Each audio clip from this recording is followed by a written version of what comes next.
दिल्ली के कंझावला कांड को लेकर पुलिस की जांच जारी है। सभी पांचों आरोपी गिरफ्तार हो चुके हैं, लेकिन इस केस में अब भी कई सवालों के जवाब मिलने बाकी हैं। अंजलि की दोस्त निधि के बयानों ने केस को उलझा दिया है। ऐसे में इस मामले की तह तक पहुंचने के लिए एबीपी न्यूज ने स्टिंग ऑपरेशन किया है। एबीपी न्यूज के रिपोर्टर ब्रजेश तिवारी और राम कुमार ने अंजलि केस का सच जानने के लिए खुफिया कैमरे का सहारा लिया है।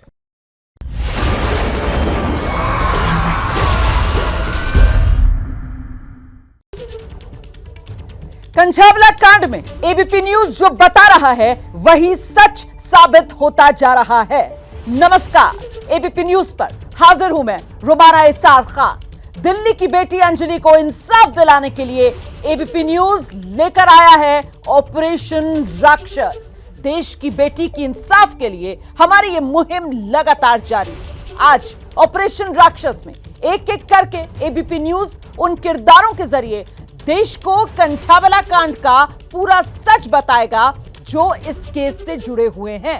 खुफिया कैमरे पर इनकी गवाही इस केस को नया मोड़ देगी। तो रिमोट जो है अपने टेलीविजन का उसको बिल्कुल साइड पर रखकर बैठिए आप। मैं आपको यह भी बता दूं, मेरे साथ मेरे सहयोगी जुड़ेंगे, एक्सपर्ट्स जुड़ेंगे और आप देख सकते हैं इस वक्त डॉक्टर बालियान यहां स्टूडियो में हमारे साथ ऑपरेशन राक्षस में लगातार बने रहेंगे। तो अब एबीपी न्यूज के सामने आपको दिखाने जा रहे हैं कंझावला कांड का सबसे बड़ा खुलासा।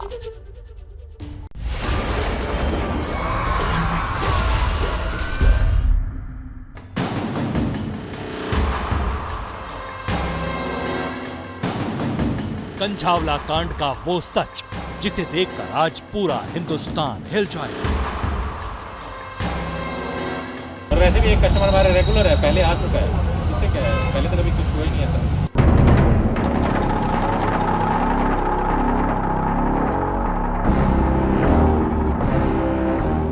जिस होटल से शुरू हुई कंझावला कांड की कहानी, उस होटल को पुलिस ने किया सील, लेकिन होटल के मैनेजर तक खुफिया कैमरा लेकर पहुंचा एबीपी न्यूज।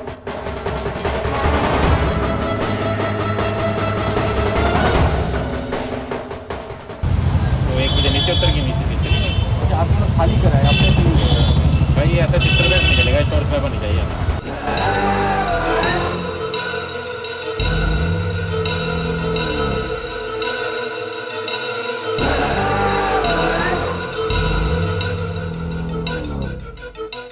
उस रात होटल के अंदर निधि ने अंजलि को क्यों थी गाली और फिर रात के अंधेरे में 20 मिनट के लिए कहां गई थी निधि?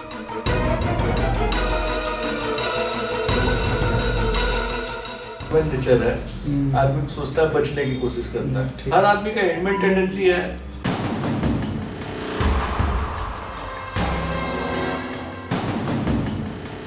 क्या पुलिस की लाइन पर बोल रही है अंजलि की दोस्त निधि? उनको पता था, उन्होंने जानबूझ के उसको घसीट के लेते गए। और भी सनसनीखेज खुलासा होने वाला है। अंजलि की दोस्त निधि ने जो बताया और जो छिपाया, पूरा सच सामने आएगा। कंझावला कांड का सबसे बड़ा सच, ऑपरेशन राक्षस। एबीपी न्यूज का ये ऑपरेशन राक्षस जिसमें झूठ बेनकाब होगा। लगातार हमारे साथ रहिएगा। कंझावला कांड में ऐसी कई कड़ियां हैं जो अब तक अबूझ पहेली बनी हुई है। अंजलि की मौत से जुड़े सैकड़ों सवाल जिनके जवाब देश जानना चाहता है। एबीपी न्यूज लगातार 100 घंटे की इस कवरेज पर अब तक बना हुआ है, लेकिन इन सवालों के जवाब मिले नहीं है पुलिस की तरफ से। जवाबों तक पहुंचने के लिए एबीपी न्यूज ने अब स्टिंग ऑपरेशन किया है।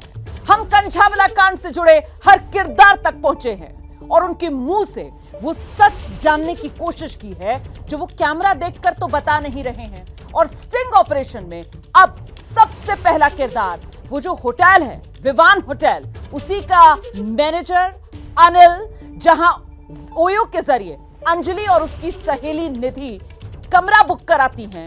और अब पूरी कहानी उस होटल के बाहर निकलने के बाद शुरू होती है।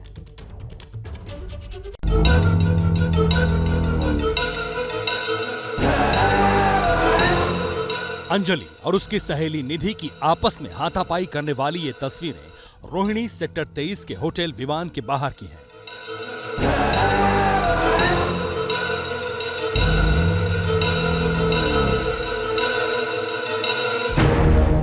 दो सहेलियां जो नए साल का जश्न मनाने के लिए होटल में कमरा बुक करती हैं, वो आधी रात को करीब 1:15 बजे सड़क पर लड़ क्यों रही थी?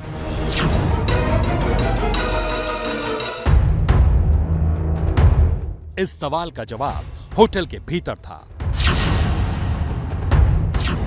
अंजलि और उसकी दोस्त निधि ने जो कमरा नंबर 104 बुक किया था, उसके भीतर क्या हुआ, वो इन बंद दरवाजों के उस पार मौजूद था। लेकिन होटल के दरवाजे सील हो चुके थे। होटल के अंदर जाने पर रोक लग चुकी थी। लेकिन कंझावला कांड का सच देश के सामने लाने के लिए एबीपी न्यूज संवाददाता ब्रजेश तिवारी और राम कुमार हिडन कैमरे के साथ पहुंचे। हिडन कैमरा लेकर मौजूद थे ताकि देश को ये बता सकें कि कंझावला कांड के ठीक पहले होटल की 4 दीवारी और कमरा नंबर 104 में क्या हो रहा था। टीवी स्क्रीन पर मौजूद ये शख्स रोहिणी के विवान होटल का मैनेजर अनिल है, जो उस दिन शाम से सब कुछ अपनी आंखों से देख रहा था। देखो, मैं 1 महीना हुआ यहाँ पे इस होटल में लगे हुए। पहले मैं यहाँ पे सिर्फ हाउसकीपिंग में था, मैनेजर अभी मैं। पहले मैंने देखा तो लड़की को यहाँ पे आता 2-3 बार 7:30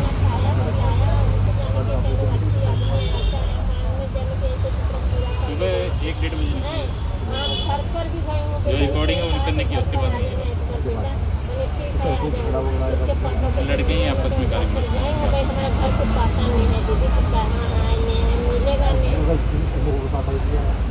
नहीं, अकेली थी दोनों लड़की।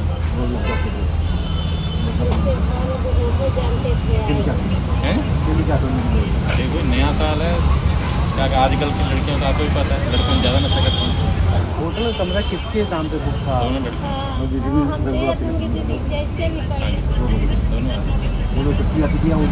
कभी किसी लड़के के साथ अपने कोई बॉयफ्रेंड से उनके साथ पहली बार के लिए आई।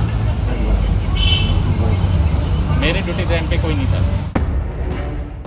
होटल के मैनेजर अनिल बता रहे हैं कि लड़कियां अक्सर इस होटल में आया करती थीं। 31 दिसंबर की रात वो पहली बार होटल विमान नहीं पहुंची थी। अब बारी ये जानने की है कि आखिर उस रात होटल के भीतर हुआ क्या था। मेरी 9 बजे हो जाती है, उस दिन मैं जल्दी चला गया था 8 बजे, क्योंकि एक दिन पहले मैंने नाइट ड्यूटी की थी 30th में, तो 24 और 30-35 घंटे ड्यूटी लगा था। तभी नाइट ड्यूटी वाला लड़का उस दिन बीमार था। आप कहे तो उसके पहले कोई लड़का नहीं आया था, उसके बाद उसके बाद में कोई आया होगा। फ्रेंड तो आए होंगे, रात को आए 11:30-12 बजे सेलिब्रेट करने के लिए। पर जो कल पुलिस वाले दिखा रहे थे रिकॉर्डिंग, तो तकरीबन 7-8 मिनट के लिए लड़के अंदर थे, फिर बाहर लड़के ही बाहर, लड़के अंदर नहीं। दोनों लड़कियाँ? एक लड़की तो जा चुकी थी 12-12 बजे, निधि। फिर वो वापस आई आगे 15-20 मिनट बाद, वो स्कूटी में जाके जा चुकी थी, फिर वापस आई। यहाँ होटल के मैनेजर बहुत बड़ा खुलासा कर रहे हैं। खुलासा ये कि देर रात अचानक अंजलि की दोस्त निधि स्कूटी लेकर कहीं चली गई थी और करीब 20 मिनट बाद होटल वापस लौटी थी। चौंकाने वाली ये बात अब तक सामने नहीं आई थी, लेकिन हिडन कैमरे पर मैनेजर ने हैरान करने वाला खुलासा किया है। ये बात सामने आ चुकी है कि होटल में लड़की के जो दोस्त थे, उन्होंने भी कमरा बुक किया था। अब सुनिए उसके आगे की कहानी। जो कमरा इनका बुक था, उसमें ये लड़कियाँ 5-7 मिनट के अंदर गई थी। लड़कियाँ तो 7 बजे थी अंदर, लड़के 5-7 मिनट। 5-7 मिनट। जो लड़के थे वो भी रेगुलर में आते हैं? वो भी रेगुलर। वो पहले आए हुए, नहीं लड़कियों के साथ ही आए। तो उसमें किसी को जानते हैं? नहीं, मेरे को यही नहीं पता कि लड़कों का नाम भी क्या था। अंजलि और उसकी दोस्त निधि की सीसीटीवी तस्वीरें देखकर पूरे देश के मन में सिर्फ एक ही सवाल कौंध रहा था कि नए साल का जश्न मनाने गई लड़कियां आखिर झगड़ा क्यों कर रही थी। लड़ाई किस बात को लेकर शुरू की? पता नहीं, आपस में एक दूसरे बहुत गंदी करें सब। पहले भी कभी आपस में ऐसे लड़के निकले हैं? पहले कई बार हुए थे, गेस्ट का आपस में एक दूसरे बात हो जाता है, फिर अपना छुलटा जाता है, लड़ाई झगड़ा करके फिर साथ में हफ्ती जल्दी गई है साथ में। लड़कों से तो उनकी कोई लड़ाई नहीं थी, लड़कों से तो पूरा हंसी मजाक में चलता था, जैसा कि रिकॉर्डिंग में देखा। रिकॉर्डिंग में और क्या देखा अनयूजुअल जो लगे कि नहीं होना चाहिए? ऐसा तो कुछ भी नहीं था, बस वो आपस में लड़ रही थी। नीचे कोई बाहर का कोई बंदा था जिसने बोला था ऐसी गालियाँ मत निकालो, तो उसको भी गाली निकालने लगी। पूरे कंझावला कांड में सबके मन में एक सवाल है, क्या जो 5 आरोपी पकड़े गए हैं उनका अंजलि और उसकी दोस्त निधि से पहले से कोई जान पहचान थी? क्या वो लड़के इस होटल में मौजूद थे? इस स्टिंग ऑपरेशन में एबीपी न्यूज संवाददाता ने मैनेजर से अगला सवाल किया। लड़के पकड़े गए, वो भी आपके होटल में आते थे? पैसे नहीं दिखाएंगे वो जो 5 लोग हैं, हाँ मैंने देखा था, पर मेरे अंदाज से वो लड़के नहीं। वो कभी जो मैंने कैमरे में देखे ना रिकॉर्डिंग में, वो वाले लड़के नहीं, वो लड़के नहीं है शायद। 100% नहीं कह रहा था, पर हाँ वो लड़के नहीं। पहले भी आई हैं लड़कियाँ, आई हैं यहाँ पे, पर सेम लड़के के साथ नहीं है। लड़के बदलते रहते हैं, इसका मतलब तो वही हुआ। देखो उनका अपना पर्सनल है, फ्रेंड भी हो सकता है, कुछ भी हो सकता है, हम किसी के कैरेक्टर पे क्यों बात करें, उनका पर्सनल है। आते थे यहाँ पे, वो क्या चलता है, आईडी होनी चाहिए प्रॉपर, हम तो हम दे देते हैं। बंदा क्या करने आया क्या नहीं आया हम क्वेश्चन नहीं कर सकते। दोनों लड़कियाँ ड्रंक थी? दोनों शराब थी? शराब था या कुछ था, पर नशे में। क्योंकि आपको हम रूम में तो देखते नहीं है सर। सुबह जब चेकआउट हुआ तो सुबह मैंने बताया ना, चेकआउट के टाइम पे तो हमने देखा नहीं जाता, और रात को ही निकल गई थी। मैं तो सुबह 9 बजे ड्यूटी पे आया। मैनेजर के मुताबिक दोनों लड़कियां नशे में थीं और होटल के भीतर ही शोर शराबा और झगड़े का माहौल शुरू हो गया था और मैनेजर के धमकाने पर दोनों लड़कियों ने कमरा खाली कर दिया था। पार्टी का तो माहौल लग ही नहीं रहा था, बस वो अंदर आ रही हैं, बाहर जा रहे हैं, अंदर बस आपस में बोलती हुई बाहर आ रही हैं, फिर लड़ रही हैं। हमारा मैनेजर मना कर रहा है, जी चिल्लाओ मत, कस्टमर डिस्टर्ब हो रहे हैं। एक आस पड़ोस के कमरे वालों कस्टमर नहीं बोला, जी मैडम ना चिल्लाओ, डिस्टर्बेंस हो रही है। फिर मैनेजर ने बोला कमरा खाली कर दो, तो 1 बजे नीचे उतर गई, नीचे चली गई। अच्छा, आपने खाली कराया, आपने तो नहीं गया? भाई ऐसा डिस्टर्बेंस नहीं चलेगा, शोर शराबा नहीं चाहिए हमें। मैंने धमकी दे दी, भाई जाते हो तो जाओ, फिर मैंने जो पुलिस बुलाता हूँ।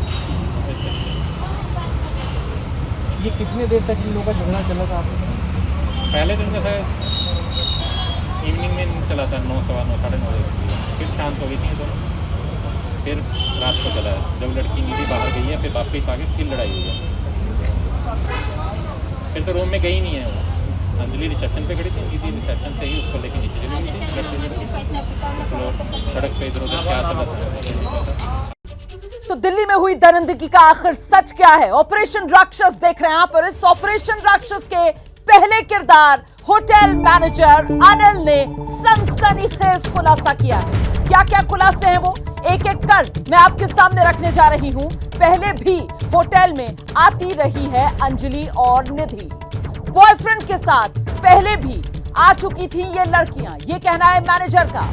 उस रात होटल में लड़कियां गाली गलौज कर रही थी। निधि एक बार बाहर जाती है होटल से, फिर दोबारा वापस लौटती है। निधि वो दोस्त, मैनेजर के धमकाने पर होटल से बाहर गई थी दोनों लड़कियां, और सड़क पर आकर भी दोनों लड़कियों में झगड़ा हुआ था। झगड़ा होने के बाद अंजलि कमरे में नहीं गई थी। तो ऐसे में अब कुछ महत्वपूर्ण सवाल जो इस ऑपरेशन राक्षस के पहले किरदार के सामने आने और उसके बयान के बाद खड़े हो रहे हैं, वो जान लीजिए आप। होटल में आकर निधि और अंजलि का झगड़ा क्यों हुआ, वजह क्या थी? 20 मिनट के लिए निधि होटल से क्यों गई, ये बड़ा सवाल है। क्या निधि अंजलि दोनों ने ही शराब पी थी, ये भी महत्वपूर्ण हो जाता है। और क्या उस रात इन दोनों के साथ कोई और भी था? निधि अंजलि आकर एक दूसरे को क्या पहले से जानती थी, बहुत पहले से? क्या निधि मीडिया के सामने झूठ बोल रही है? ये वो तमाम सवाल हैं जो बड़े हो गए हैं, खास तौर से मैनेजर के इस बयान के बाद। इसी पर चर्चा के लिए सीधे रुक करेंगे। मेरे साथ मेरे दो सहयोगी इस वक्त मौजूद हैं। मैं जल्दी से आपका परिचय कराती हूं। मनोज वर्मा निधि के घर के बाहर से, और साथ ही आप देख सकते हैं वरुण जैन उसी होटल के बाहर से हमारे साथ जुड़ रहे हैं, जिस होटल के मैनेजर का अभी अभी आपने ऑपरेशन राक्षस में, स्टिंग ऑपरेशन में पहले किरदार के तौर पर पूरा बयान देखा और सुना है। वरुण, सबसे पहले आपके पास आऊंगी, और अब तक के स्टिंग ऑपरेशन से अगर कुछ साफ हो रही है तस्वीर, वो ये कि निधि ने जितना कुछ बताया है उससे कहीं ज्यादा छुपा गई है ये लड़की। वरुण, देखिए, बिल्कुल एबीपी न्यूज़ भी शुरू से ये कह रहा है कि कहीं ना कहीं मामला बेहद सस्पिशियस है। निधि के जो बयान है वो ट्रस्ट करने लायक है या नहीं, इसको लेकर पुलिस को उसे पूरी तरीके से ग्रिल करना पड़ेगा, क्रॉस वेरीफाई करना पड़ेगा। सबसे अहम खुलासा एबीपी न्यूज़ के अभी स्टिंग के अंदर हुआ है कि निधि 20 मिनट के लिए कहीं गई थी। कहाँ गई थी, किसके पास गई थी, क्यों गई थी, किससे मिलने के लिए 20 मिनट के लिए वो बीच में इधर इस होटल से चली गई थी, ये अपने आप में सबसे महत्वपूर्ण सवाल हो जाता है। क्योंकि जब पुलिस कड़ियों को जोड़ेगी कि निधि और जो अंजलि है दोनों इस होटल से निकली, 1:30 बजे रात को निकली थी और उसके बाद वो आगे अपने घर की तरफ गई, इन सब चीज़ों को तो पुलिस कनेक्ट करेगी। साथ ही ये 20 मिनट का समय बहुत ज़्यादा क्रूशियल हो जाता है कि आखिरकार निधि कहाँ गई थी। कहीं ऐसा तो नहीं पुलिस से कुछ छुपा रही हो, इस 20 मिनट के अंदर ही इस कॉन्स्पिरेसी को रचा गया हो। क्यों? क्योंकि बहुत ज़्यादा अहम इसलिए हो जाता है कि दोनों का झगड़ा हुआ, और झगड़ा कोई 2, 4, 5 मिनट के लिए नहीं, काफ़ी देर तक होता रहा। अगर चाबी को लेकर झगड़ा था तो कोई 2 मिनट या 3 मिनट झगड़ा चलता, लेकिन झगड़ा काफ़ी लंबे समय चला था। ऐसे में ये 20 मिनट हो सकता है पुलिस के लिए बहुत महत्वपूर्ण साबित हो। सीधे आपको लेकर चलते हैं मनोज वर्मा के पास। तो कुल मिलाकर मनोज, ये सहेली संदिग्ध है।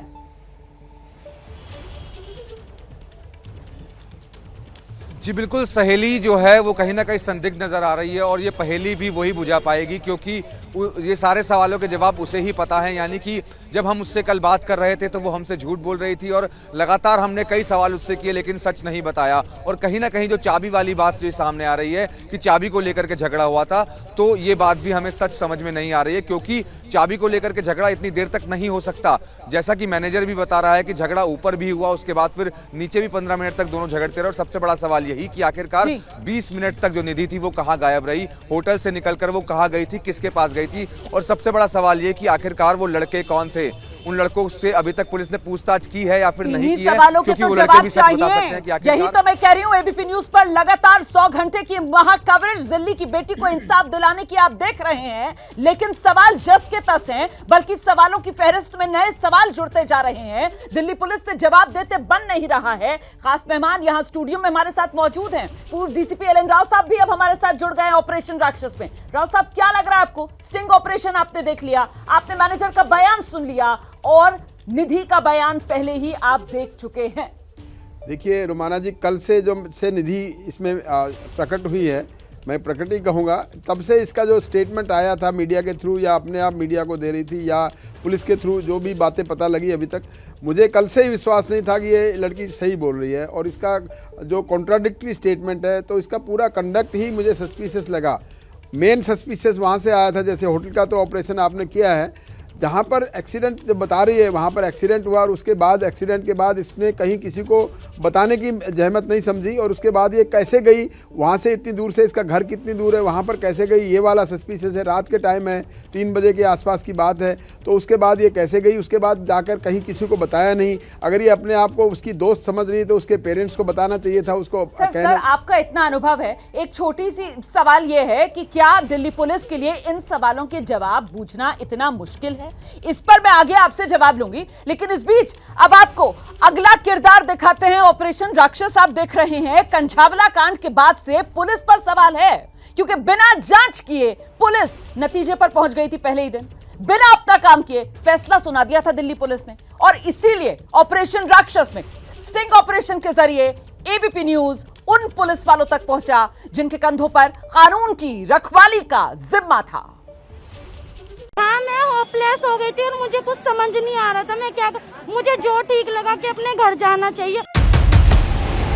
निधि, वो लड़की जो अंजलि के साथ स्कूटी पर थी, वो लड़की जिसका किरदार कंझावला कांड में सबसे ज्यादा रहस्यों से भरा हुआ है। किस बात पर झगड़ा हुआ था? वो झगड़ा नहीं हुआ था, वो हमारी बात हो रही थी। वो कह रही थी मैं ड्राइविंग करूंगी, मैं कह रही थी मैं ड्राइविंग करूंगी। जिस कंझावला कांड को लेकर देश में 3 दिन तक हल्ला मचा रहा, उस केस की सबसे रहस्यमयी किरदार निधि घटना के तीसरे दिन सामने आई। पुलिस वालों की मौजूदगी में बयान दिया। सवाल उठ रहे हैं, क्या निधि जो कह रही है वो सच है या फिर वो सच को छिपाने के लिए झूठ गढ़ रही है? इसका पता लगाने के लिए हमारे अंडर कवर रिपोर्टर्स ने खुफिया कैमरे के साथ आउटर डिस्ट्रिक्ट के ACP operation branch Arun Kumar Chaudhary से संपर्क किया। टक्कर लगा, वो गाड़ी में फंस गई, वो भाग गई डर के मारे। ये काम तो गाड़ी ले गई है अपने घर में। अच्छा, सुना आपने, एसीपी अरुण चौधरी भी वही बात कह रहे हैं जो निधि ने कैमरे पर पहली बार कही। टक्कर लगा, वो गाड़ी में फंस गई, वो भाग गई डर के मारे। ये काम तो गाड़ी ले गई है अपने घर में। अच्छा, हमारी टीम की बातचीत से ऐसा लग रहा था कि एसीपी अरुण चौधरी मानो निधि के बचाव के लिए ही दफ्तर में बैठे थे। अगले सवाल में उन्होंने वही तर्क रखे जो निधि मीडिया के सामने दे रही थी। तो सामने क्यों नहीं आई सर यार? सामने क्यों नहीं आई यार लड़की पहले? ह्यूमन नेचर है, आदमी सोचता है बचने की कोशिश करता है, भागता है इधर कि जरा फोन कर देना भाई साहब, जरा ये कर देना, वो करना। हर आदमी का ह्यूमन टेंडेंसी है। तो सर जो कुछ नहीं है, सिंपल। तो सामने क्यों नहीं आई सर यार? सामने क्यों नहीं आई यार लड़की पहले? ह्यूमन नेचर है, आदमी सोचता है बचने की कोशिश करता है, भागता है इधर कि जरा फोन कर देना भाई साहब, जरा ये कर देना, वो करना। हर आदमी का ह्यूमन टेंडेंसी है। तो सर जो कुछ नहीं है, सिंपल। एसीपी खुफिया कैमरे पर भी सामान्य एक्सीडेंट की बात कर रहे हैं, लेकिन ये तस्वीरें देखिए। जब एफएसएल की टीम ने कार की जांच की तो खुद पुलिस के दावे फंसते नजर आए। समझाने की देखिए कुछ बातचीत हो रही है एफएसएल के व्यक्ति और पुलिस के बीच में। एफएसएल के व्यक्ति उनको समझा रहे हैं कि शायद कहां पर नमूना मिल सकता है, कहां पर सैंपल मिल सकता है, और नीचे कपड़ा बिछाकर आपको पुलिस वाला जो शख्स है वो गाड़ी के अंदर यानी कि उस हिस्से में पहुंचे हैं जहां पर अंजलि संभवतः फंस गई थी आरोपी के अनुसार, और उनको पता नहीं चल पाया। और पुलिस लगातार अब वहां पर खोज रही है कि क्या कोई सैंपल वहां पर मिल सकता है जो इस पूरे केस को सॉल्व करने में मदद करेगा। पुलिस और एफएसएल की टीम की ये पूरी शोध बहुत जरूरी है और बेहद बारीकी से, बेहद 100% अटेंशन के साथ में जो पूरा ये एक शोध है, एक पूरा रिसर्च है, उसे किया जा रहा है। तो एसीपी अरुण को आपने सुना, एसीपी अरुण ने किया है निधि का बचाव। ये दूसरा किरदार ऑपरेशन राक्षस का आपके सामने। एसीपी अरुण निधि का बचाव करते हुए नजर आए पुलिस अधिकारी। आउटर दिल्ली के एसीपी ने इसे फिर से हादसा बता दिया, और ऐसे में अब एसीपी अरुण के इस बयान के बाद जो सवाल हैं वो यही, बिना जांच के पुलिस ने हादसा कैसे बताया? सवाल महत्वपूर्ण ये हो जाता है, निधि का बयान पुलिस की थ्योरी से कैसे मिलता है? ये बहुत महत्वपूर्ण सवाल है। पुलिस वाले निधि का बचाव क्यों कर रहे हैं? निधि तक पहुंचने में पुलिस को आखिर 3 दिन का वक्त क्यों लग गया? निधि की घबराहट में जो बात कही जा रही है कि निधि घबराहट में थी, उसमें कितनी सच्चाई है? क्या निधि के बयानों की जांच नहीं होनी चाहिए? निधि पर आंख मूंद कर पुलिस क्यों भरोसा कर रही है? ये सबसे बड़ा सवाल है। हम सीधे आपको लिए चलते हैं। मेरे साथ मेरे सहयोगी अभिषेक उपाध्याय सुल्तानपुरी थाने से इस वक्त मौजूद है। अभिषेक, बेहद हैरान करने वाली बात यह है कि पुलिस कथित टक्कर की बात कर रही है, आमने सामने की टक्कर की बात कर रही है। पहले दिन से पुलिस की यह थ्योरी है, और उसके बाद वो पुलिस जो कहती रही कोई चश्मदीद नहीं है इस पूरे मामले में, हादसे में शरीक दोस्त को भी ले आती है और वो भी वही बात कहती है, आमने सामने की टक्कर। पुलिस उस दोस्त का बचाव कर रही है। हालांकि कोई सीसीटीवी फुटेज कुछ ऐसा नहीं सामने आया जिससे साबित हो कि एक्सीडेंट हुआ है। अभिषेक, लूपहोल्स बहुत।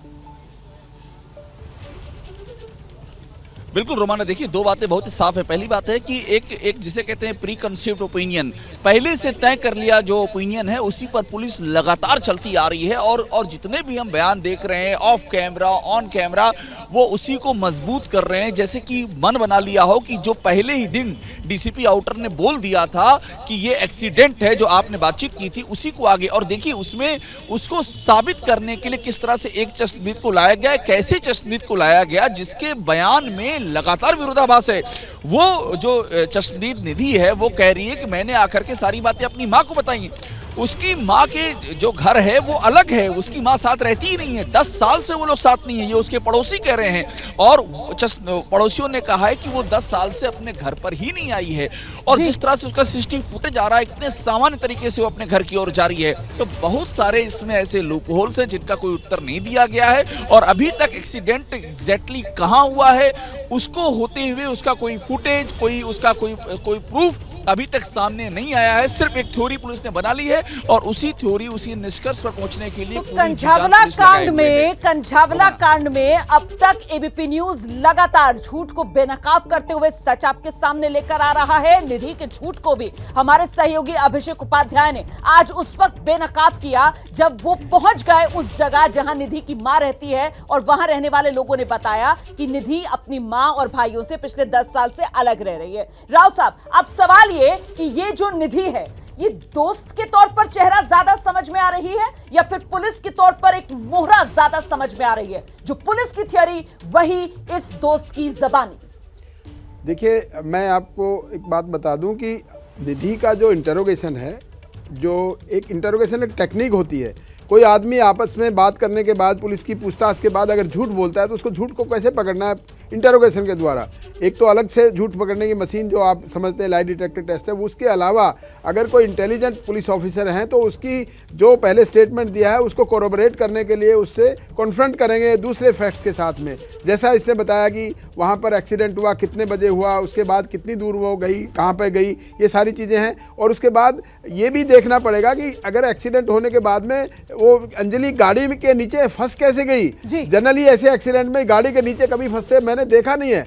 ये ओवर उसको हो जाता है, उसके ऊपर चढ़ जाती है, या डेड बॉडी नीचे या कोई इंजर्ड नीचे आ गया उसके बाद गाड़ी ऊपर उससे चढ़ जाती है तो फिर अलग बात है। फंस जाती है, कुछ आगे फंस जाती है, कहीं अटक जाती है, वो भी फंसती नहीं है बॉडी। इसीलिए इतने सवाल, बॉडी फंसती नहीं है, बिल्कुल इसीलिए इतने सवाल हैं। और कुल मिलाकर अभी इस ऑपरेशन राक्षस में 3 और किरदार जो आपके सामने आएंगे, जिसके बाद इस पूरे मामले को लेकर आपकी समझ बिल्कुल साफ हो जाएगी। कंझावला केस का सच परत दर परत ऑपरेशन राक्षस एबीपी न्यूज पर देख रहे हैं आप। कंझावला कांड, इस बात को देश स्वीकार नहीं कर पा रहा कि एक लड़की कई किलोमीटर तक गाड़ी से घसीटी जाती रही। उसके शरीर के गाड़ी में फंसने और सड़क के टकराने की आवाज कई सौ मीटर दूर तक रात में गूंज रही थी और पुलिस, दिल्ली पुलिस कान में रुई डाले सो रही थी। यहां तक कि आम लोग बार बार दिल्ली पुलिस को जगा रहे थे, लेकिन दिल्ली पुलिस सुन थी। और अब इस स्टिंग ऑपरेशन में अगला किरदार सुल्तानपुरी के एसीपी राजबीर मलिक का है। 31 दिसंबर की रात बलिनो कार दिल्ली के कंझावला इलाके में अंजलि को घसीट रही थी और 13 किलोमीटर के पूरे रास्ते पर पुलिस लापता थी। 1 घंटा 1.5 घंटा मैं उसके पीछे घुमाऊं, 20 की स्पीड से गाड़ी तेज नहीं हुई बिल्कुल भी। 4 पीसीआर हमारे सामने से गुजरी, पीछा करने की कोशिश नहीं की। फोन करके बुलाने पर भी पुलिस मौके पर नहीं पहुंची। घटना के चश्मदीद दीपक बलेनो का पीछा करते रहे, लेकिन पुलिस नहीं आई। पुलिस क्यों नहीं पहुंची, ये आज देश के सामने आने वाला है। एबीपी न्यूज के ऑपरेशन राक्षस में सुनिए उनकी गवाही, जिनके कंधों पर उस इलाके की कानून व्यवस्था को संभालने का जिम्मा था। टीवी स्क्रीन पर मौजूद ये सुल्तानपुरी के एसीपी राजबीर मलिक हैं, जो 31 दिसंबर की रात कंझावला कांड पर पुलिस के निकम्मेपन की वजह का खुलासा करने वाले हैं। जो इंसिडेंट हुआ ये शनि बाजार रोड पे हुआ है। कंझावला रोड है, वो अलग रोड है, और शनि बाजार रोड कंझावला रोड को लिंक करता है की पॉइंट पे। जहाँ एक्सीडेंट हुआ है वहाँ से एक्सीडेंट होने के बाद वो लेफ्ट टर्न कर गए। जहाँ से वो लेफ्ट टर्न करें वहाँ से सुल्तानपुरी का और आउटर डिस्ट्रिक्ट का एरिया 1.5 किलोमीटर, और उससे 100 मीटर इधर पहले राइट साइड में मेन रोड पे हमारी पिकेट थी। हमें थोड़ी इस बात को टिकट वालों को थोड़ी होगा उधर से मुड़ के क्या गया है क्या नहीं गया है।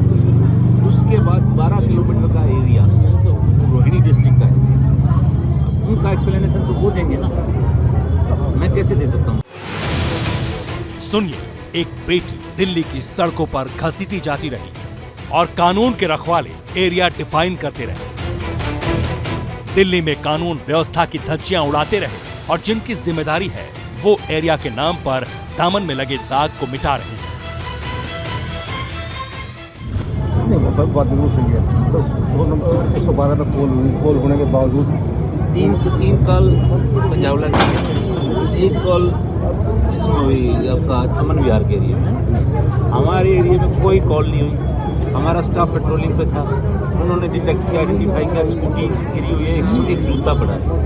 हमारा SHO ने मौके पे पहुंच के जूते को और उसको क्राइम टीम बुला के इंस्पेक्शन करवा के यहाँ कब्जे में लिया। फर्दर इंक्वायरी हॉस्पिटल वगैरह से कि कोई इंजर्ड हुआ हो, एक्सीडेंट है, स्कूटी के देखने से एक्सीडेंट लग रहा है, कोई ऐसे हालात नहीं मिले, हॉस्पिटल से कोई क्वेरी सक्सेसफुल नहीं हुई। फिर चलते चलते 4 साढ़े 4 बजे SHO कंझावला से बात हुई, उनके वहाँ डेड बॉडी मिलती है, इन दोनों SHO की बात होती है, चीज़ें लिंक हो जाती हैं। वहाँ कॉल में गाड़ी का नंबर दिया है जो ऑफेंडेड व्हीकल है। उसके बाद हमारा SHO एक्टिव में आता है, केस रजिस्टर करते हैं, ऑफेंडिंग व्हीकल को पकड़ते हैं, 5 एक्यूज आदमी को पकड़ते हैं। क्या ये छोटी बात है? मैं कब डिनाई करता हूँ। एप्रिशिएट करो ना, बहुत अच्छा लगेगा। अप्रिशिएट ही कर रहे हैं। नहीं करो, एक बार ये पुलिस ने बहुत अच्छा काम किया। तो कुछ चीज़ें होनी होती हैं। मेरी ज़िंदगी के 31 साल की नौकरी में 13 किलोमीटर बॉडी मैंने पहली बार देखी है। ड्रैग होती है, ऐसा ड्रैग करके लेके मैंने नहीं देखा आज तक, ना सोचा भी। तारीफ तब होती जब पुलिस पहली PCR कॉल पर रिएक्ट करती। तारीफ तब होती जब पुलिस 13 किलोमीटर अंजलि को कार से घिसटने नहीं देती। तारीफ तब होती जब ACP साहब अंजलि के साथ मौजूद उसकी सहेली निधि घटना के बाद ढूंढ ली जाती। तारीफ तब होती जब मीडिया के सवाल उठाने से पहले पुलिस सारे सच सामने लेकर आती। लेकिन पुलिस सच को दबाने में लगी रही। 1 जनवरी को DCP ने कैमरे पर कहा कि कोई चश्मदीद नहीं है। ये Sultanpur area we had already recovered a scooty in accidental condition, but there was no witness और एनी इंजर्ड पर्सन देयर। और 2 दिन बाद चश्मदीद की बात छोड़िए, पुलिस पीड़ित लड़की अंजलि के साथ स्कूटी पर बैठी लड़की को लेकर आ गई। सुल्तानपुरी की घटना में एक नया तथ्य हमारे सामने आया है, जिसके अनुसार एक जो इंसिडेंट हुआ था उस टाइम पर डिसीज्ड के साथ एक और लड़की थी। अब स्टिंग ऑपरेशन में खुलासा हो रहा है कि पुलिस आखिर क्यों अपना दामन बचाने में जुटी है। असल में पुलिस सीमा विवाद के चक्कर में सोती रही और एक बेटी घसीटी जाती रही।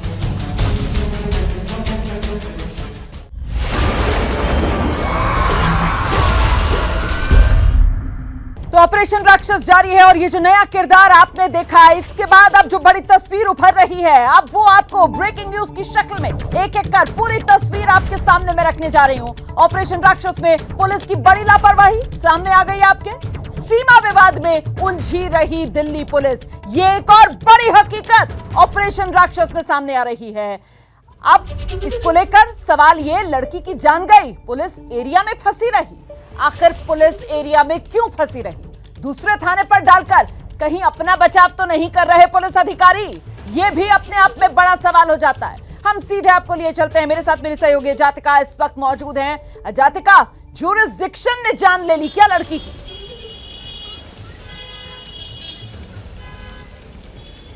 जी बिल्कुल रोमाना, देखिए तमाम सवाल बने हुए हैं और आज भी उन सवालों के जवाब नहीं मिल पाए। अगर रविवार की बात करें तो दिल्ली पुलिस का जो स्टेटमेंट है वो कहता है कि फेटल एक्सीडेंट था, और यही बात फिर से एबीपी न्यूज़ के स्टिंग ऑपरेशन राक्षस में सामने आई है, जहां पर ACP बोल रहे हैं कि ये महज